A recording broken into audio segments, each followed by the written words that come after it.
Welcome to Be Curious Videos. This video features the Tennessee State Capitol building.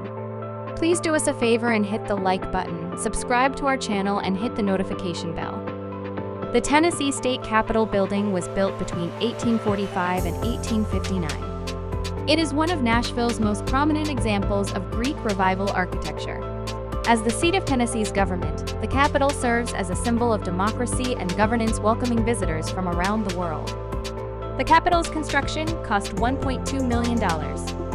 The Capitol is 206 feet tall, making it one of the tallest structures in Nashville when it was completed. The Tennessee State Capitol sits atop Capitol Hill, the highest point in downtown Nashville. The building is one of 12 state capitols that does not have a dome. The exterior of the Capitol is made from Tennessee limestone, quarried from a nearby state penitentiary.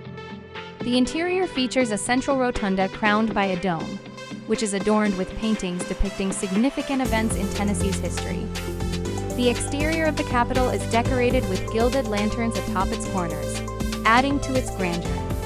The Capitol grounds include the tomb of President James K. Polk and his wife, Sarah Childress Polk. Polk served as the 11th President of the United States and was a Tennessee native. During the Civil War, the Capitol briefly served as a military barracks and hospital for both Confederate and Union forces at different times. The Tennessee State Capitol was listed on the National Register of Historic Places in 1971 in recognition of its architectural significance. Visitors can take guided tours of the Capitol to learn about its history, architecture, and significance to Tennessee.